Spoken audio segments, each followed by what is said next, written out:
Hindi dredging ang dahilan ng unti-unting pagkauka ng Liwliwa Beach sa Zambales na ikinasira ng mga resort doon. Ayon po yan sa Mines and Geosciences Bureau. Sabay po ng hindi dapat tinayuan ng istruktura ang lugar. Nakatutok si Oscar Oida. Kung kahapon nagbabadya palang tumumba ng makuna namin ang nakataling istrukturang ito sa may barangay Liwliwa, San Felipe, Zambales.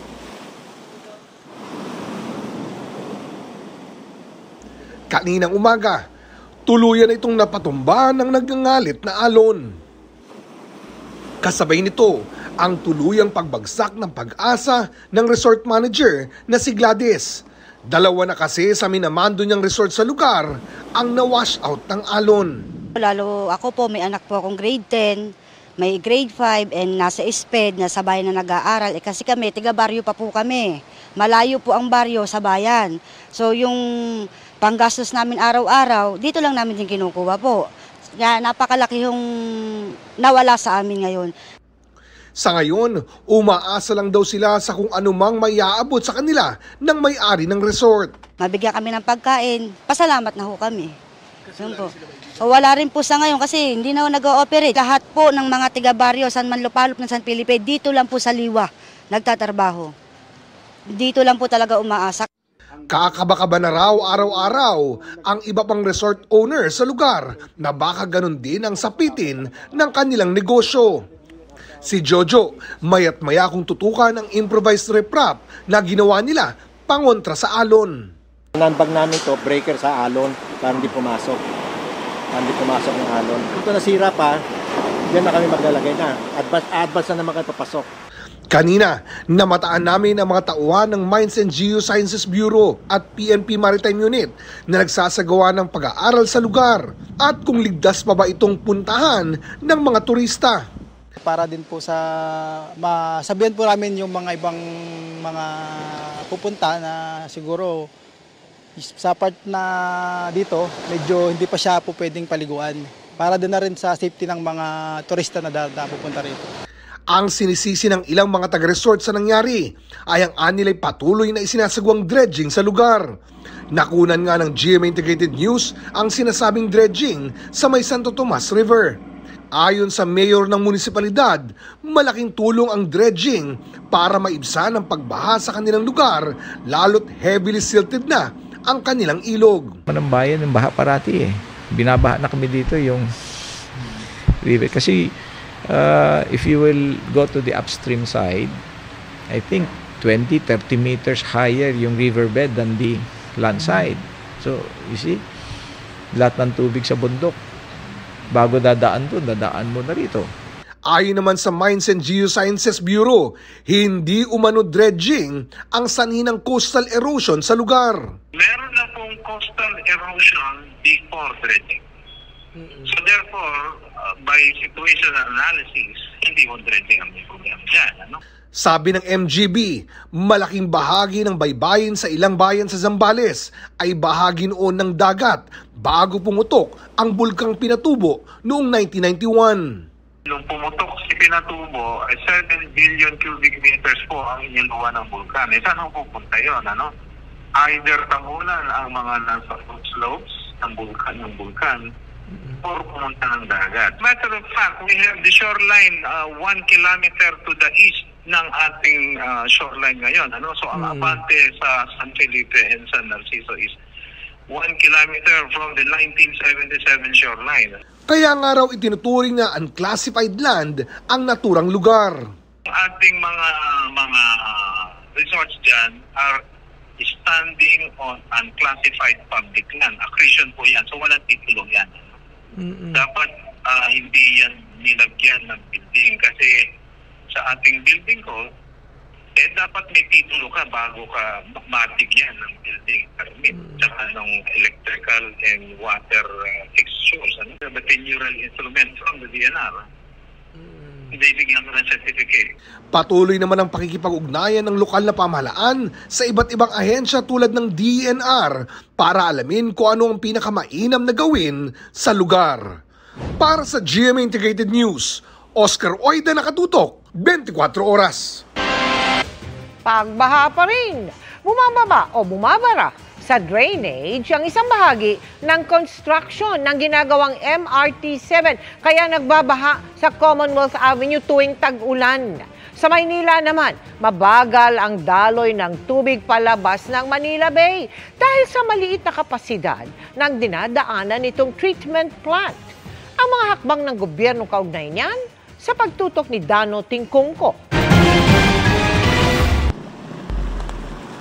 Hindi na bago ang mga pagbaha kung maulan sa ilang kalsada malapit sa Manila Bay, mula Rojas Boulevard hanggang Taft Avenue.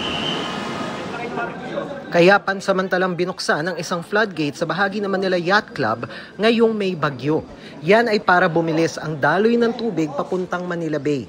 For the past weeks, medyo wala namang bagyo pero patuloy ang pagulan, and the city of Manila and the people of Manila, no, we've been receiving requests and complaints of pagbaha, particular yung Calao, Paura, Taft Avenue, itong south of Manila.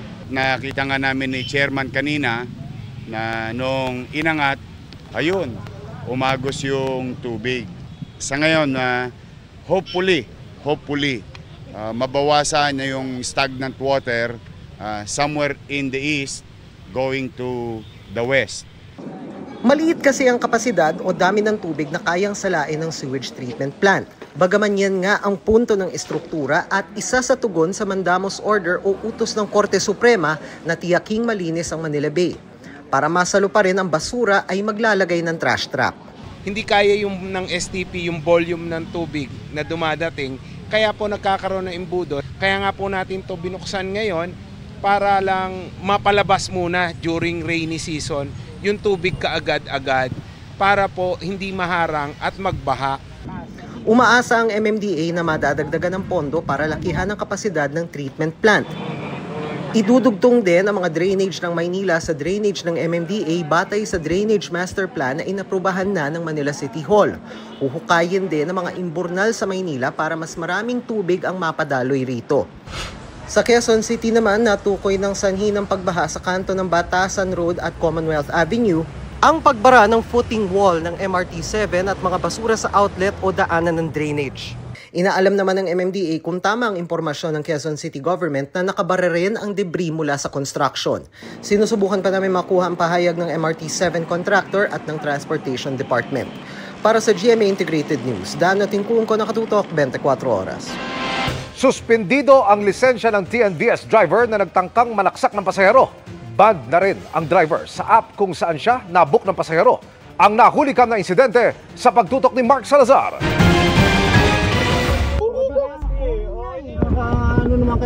Hindi kuya, kasi nagpin po ako. Nakipagtalo sa driver ng nasakyang TNVS ang mga pasaherong ito dahil sa maling lugar nila sila ibinababa sa De La Reina Street, Binondo, Maynila. Hindi kaya nga po. Pinapaliwanag ko sa hindi lahat ng driver alam yan.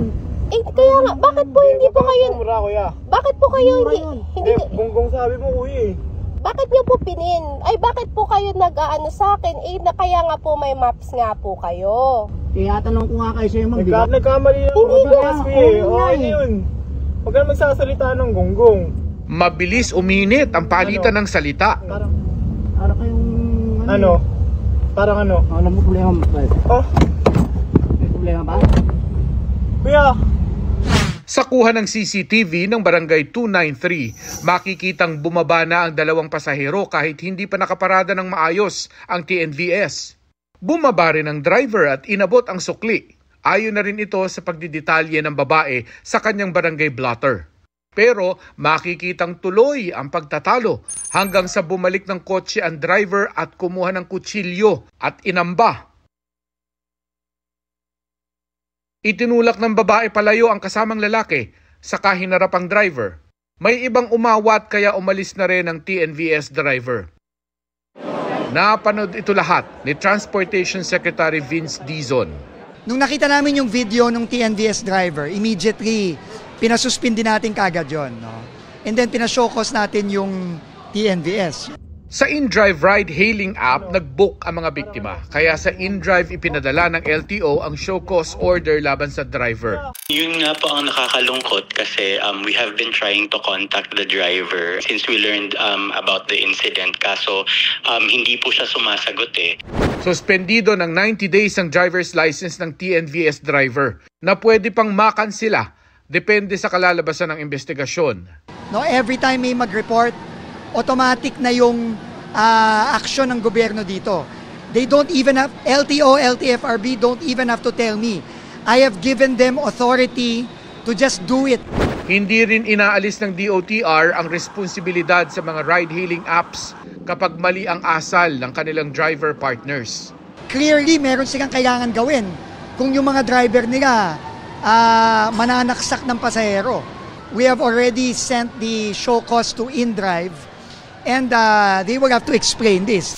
Binana ng InDrive ang sangkot na driver dahil malinaw na ring umiiwas ito sa responsibilidad at hindi pumapailalim sa investigasyon. Verify po muna namin yung ride. Tiningnan namin kung nagkaroon nga po ng booking sa platform namin nung mga oras na yon, using the name of the passenger and the driver and the plate number. Tapos nakita po namin na totoo naman po yung nasabi nung pasahero na hindi po siya na-drop off sa tamang location.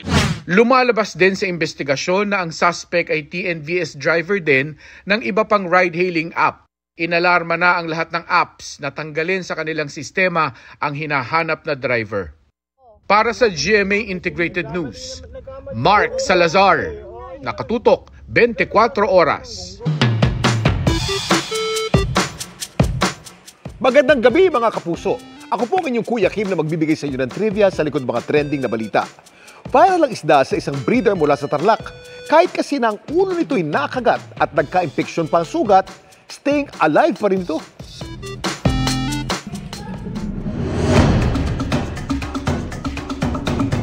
There are many fish in the sea.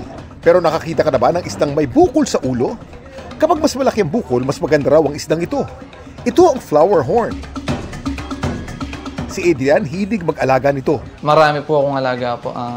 Iba't ibang uri po ng flower horn. Meron po siyang competition sa mga iba't ibang lugar po kaya nainganyo po ako na mag-alaga. Pero sa lahat daw ng mga alaga niya, may isang agaw pansin. Ang flower horn kasi niyang ito, tila kinagat ang ulo. Anyari? Nag-start po siya nung binibreed ko po siya sa isang flower horn ko po. Kilala po kasi yung flower horn na territorial and aggressive po. Kaya po nung pinagsama ko po sila is nakagat po siya ng female sa ulo. Then after mga 2 days po, lumala po yung sugat niya. Then nabulok po yung mga laman niya sa ulo. Nagkaroon ng bacterial infection. Kaya lumaki yung sugat sa ulo niya. May mga case din kasi na yung nagkakos ng sugat is yung protozoan na mga parasite. Yung hexamita. Yan yung nagkakos ng hole in the head. Magkakos yan ng mortality pag hindi na-treat ng owner yung alagang isda. Para hindi na raw lumala ang tinamong sugat ng isda. Nilipat ko po siya sa quarantine tank po. Linagyan ko po agad siya ng methylene blue and salt po para maiwasan po yung infection niya. So far po, nagiging okay naman po siya. Nag-i-improve naman po yung health niya. Pero alam niyo ba ng flower horn hindi likas na nakikita sa wild? Sila kasi mga hybrid na isda. Paano nangyari ito? Kuya Kim! Ano na? Ang mga flower horn ay man-made hybrid fish. Sila ay resulta ng selective breeding na ginawa ng mga tao noong dekada 90. Nabuo sila sa pamamagitan ng pagpapalahi o crossbreeding ng iba't ibang uri ng cyclid fish upang makuha ang katangian na gusto ng mga breeder. Gaya ng malaking bukol sa ulo, matingkad na kulay, at kakaibang markings. Ang mga katangian kasing ito ay tinuturing na swerte sa ilang bansa. Samantala, para malaman ang trivia sa likod ng viral na balita, i-post o i-comment lang, #Kuya Kim! Ano na? Laging tandaan, kimportante ang may alam. Ako po si Kuya Kim at sagot ko kayo 24 oras. Extra grateful si Faith Da Silva sa patuloy na suporta ng fans sa Encantadia Chronicles Sangre. Pero bukod dyan, busy din siya sa TikTok Clock at Stars on the Floor. Makichika kay Aubrey Carampel. 3 years na ang TikTok Clock. at sa kanilang ikatlong anibersaryo sa susunod na linggo. Gusto raw mag-give back ng TikTropa sa kanilang loyal viewers and supporters. Meron kami mga ni-ready, more on mga papremyo sa ating mga TikTropa sa studio, ganyan. Kasi sila naman talaga yung mga nakakasama namin araw-araw.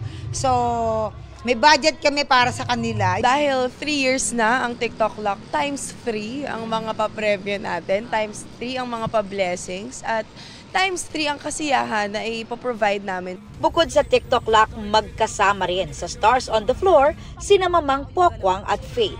Si Pokwang enjoy raw as a judge kahit mahirap dahil mahuhusay ang celebrity contestants. Diyos ko, ibang klase yung mga sayaw nila ngayon, hindi na pang tao, ewan ko ba? Nahihirapan ka mag-judge? Pag nahihirapan ako kasi lahat sila magagaling, pero nag-e-enjoy kami. Extra challenge naman para kay Faith ang iba-ibang dance steps na dapat aralin every week. Because ako, hindi ko naman talaga masabi na isa akong professional na mananayaw. Diba? Pero dahil sa Stars on the Floor, parang pwede ko nang sabihin yata na, uy, parang dancer na din ako ha. Sa Stars on the Floor, kalaban ni Faith ang kanyang ada sa Encantadia Chronicles Sangre na si Glyza De Castro. Sa dance floor ko lang siya parang ginaganyanan. Pero in real life naman, suportahan din kaming dalawa. Kami nga ni Ate Glyza, sabi natin, hindi nga natin alam na may talento pala tayo na ganito eh. Pero dahil sa Stars on the Floor, dahil sa GMA, nahuhone talaga yung abilities namin, yung skills namin. And puksaan din yun. Matinding puksaan din sa dance floor. And speaking of Pirena, sa wakas ay nagising na siya at susubukang makabalik sa Encantadia. Habang si Flamara, muli namang nakita si Adamus pero hindi siya nito nakilala. Si Tera naman, nadiskubre na mayroon siyang kapangyarihan. Ngayong linggo, marami raw dapat abangan ang mga sumusubaybay sa Telefantasia. Every time I go out, yan ang tanong sa akin ng mga tao, ano na bang mga mangyayari? Excited na kami na magbuklod-buklod ang 4 na mga tagapangalaga ng Brilyante. Pero more than anything, we're so grateful. Sobrang pasalamat na sa mainit na pagtanggap ng mga kapuso natin, ng mga Encantadix natin. Kasi iba talaga ang magic ng Encantadia. At para sa Encantadix, mark your calendars dahil sa linggo July 20, magkakaroon ng Sangre Experience sa Quantum Skyview Gateway Mall 2. Libre ang entrance para ma-experience ang immersive exhibits, legendary photo ops, at may chance pa kayong ma-meet ang cast ng Encantadia Chronicles Sangre. Sa totoo lang, etong araw na to, binuo siya ng buong Encantadia para sa mga Encantadix natin kasi bibihira lang yung tsansa na makasama natin yung mga cast at hindi lang yun, makita natin yung mga kaharian ng Encantadia. Aubrey Carampel, updated sa showbiz happenings. Malakas na ulan ang bumulabog sa ilang bahagi ng Cebu. Binaha ang ilang mga bahay at establishmento at may mga stranded na motorista. Nakatutok si Femari Dumabok ng GMA Regional TV. Nagmistulang ilog ang downtown area sa Colon Street sa Metro Cebu kasunod ng pagbuhos ng malakas na ulan. Sa taas ng baha, marami ang stranded. May isang motorsiklo pang itinulak na lang sa gitna ng tubig. Marami ring motor ang ipinark sa mas mataas na bahagi ng kalsada. Kung may mga nahirapang lumusong, may isang tartanilya o kalesa na tuloy pa rin ang pasada. Pinasok na rin ng tubig ang ilang tindahan. Kasama rin sa nakaranas ng pagbaha ang Uptown Cebu City, malapit sa bantog na Fuente Rotonda. Ang bahagi ng Junquera Street tila naging sapa. Sa lakas ng agos ng tubig, may mga basura pang inanod. Sa barangay Basak Pardo, maraming bahay ang pinasok ng tubig. May hanggang dibdib ang level ng baha. Nakaranas din ng malawakang pagbaha ang lungsod ng Talisay. Sa barangay Lagtang, may mga binahang bahay at establishmento. May mga motorista ring sumuong sa baha pero namatayan ng makina. Binaha rin ang ilang bahagi ng Mandawi City. Ang barangay Basak sa Lapu-Lapu City, tila naging Bahasak Beach Resort sa taas ng tubig. Ayon sa Pag-asa, habagat ang nagpaulan sa malaking bahagi ng Cebu ngayong araw. Para sa GMA Integrated News, Femery dumabok ng GMA Regional TV. Nakatutok 24 oras. Pahabol na chicken tayo para updated sa showbiz happenings. Looking like a real-life doll, si Sparkle star Janina Chan as a cover girl ng isang magazine. Very motivating para kay Janina ang ma-feature sa isang magazine, lalo na ang maging cover girl. Slay!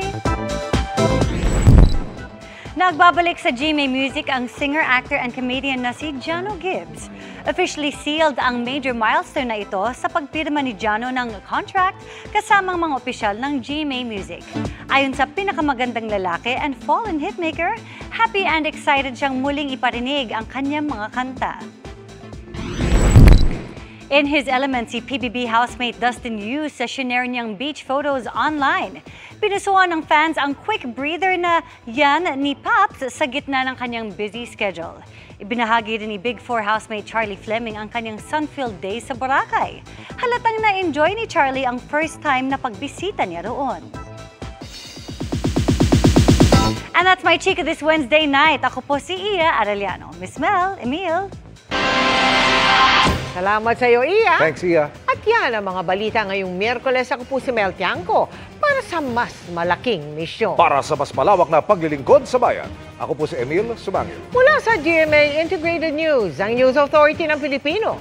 Nakatutok kami 24 oras.